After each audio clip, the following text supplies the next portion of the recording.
18 March 2025 ফিলিস্তিনের গাজা উপত্যকার বাসিন্দারা ধীরে ধীরে কাটিয়ে উঠছিল পরিবার পরিজন হারানোর কষ্ট।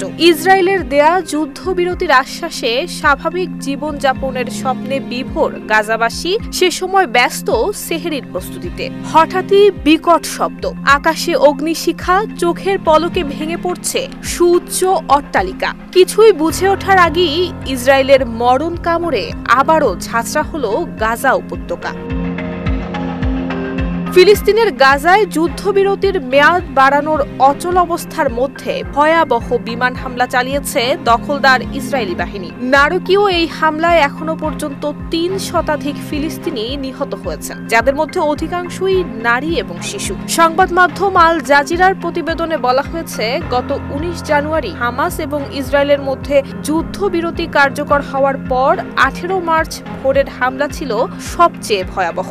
ফিলিস্তিনের স্বাস্থ্য মন্ত্রণালয় জানিয়েছে, ইসরায়েলি হামলায় কমপক্ষে ৩২৬ জন নিহত হয়েছেন। শিয়া বাটার ও ভিটামিন ই সমৃদ্ধ lily glam beauty soap. Lily, always beautiful. যুদ্ধবিরতির চুক্তি বাতিলের জন্য ইসরায়েলের বিরুদ্ধে বিশ্বাসঘাতকতার অভিযোগ এনে ক্ষুব্ধ প্রতিক্রিয়া জানিয়েছে ফিলিস্তিনের স্বাধীনতাকামী গোষ্ঠী হামাস।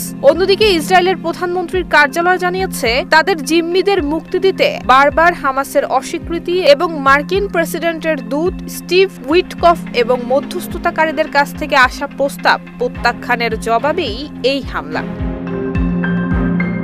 হামলার বিষয়ে হোয়াইট হাউসের প্রেস সেক্রেটারি ক্যারোলিন লিভিট বলেন, গাজায় হামলার বিষয়ে ইসরায়েল ট্রাম্প প্রশাসন এবং হোয়াইট হাউসের সঙ্গে পরামর্শ করেছে। অন্যদিকে ইয়েমেনের হুথি বিদ্রোহীরা ফিলিস্তিনের প্রতি সমর্থন পুনর্ব্যক্ত করেছেন। এক বিবৃতিতে ইরান সমর্থিত গোষ্ঠীটির সুপ্রিম পলিটিক্যাল কাউন্সিল বলছে, গাজা উপত্যকায় ইহুদি শত্রুদের পুনরায় আগ্রাসনের নিন্দা জানায়। এ যুদ্ধে ফিলিস্তিনি জনগণ একা নয়, ইয়েমেন তাদের সমর্থন এবং সহায়তা অব্যাহত রাখবে। এছাড়া গাজায় ইসরায়েলের হামলার নিন্দা জানিয়েছে চীন। এরই মধ্যে দেশটির পররাষ্ট্র মন্ত্রণালয়ের মুখপাত্র মাও নিং বলেছেন, বেইজিং গাজার পরিস্থিতি নিয়ে উদ্বিগ্ন। পরিস্থিতি আরও অবনতি হতে পারে এমন যে কোনো পদক্ষেপ এবং বৃহত্তর মানবিক বিপর্যয় রোধে সব পক্ষকে সংযমের আহ্বান জানায়।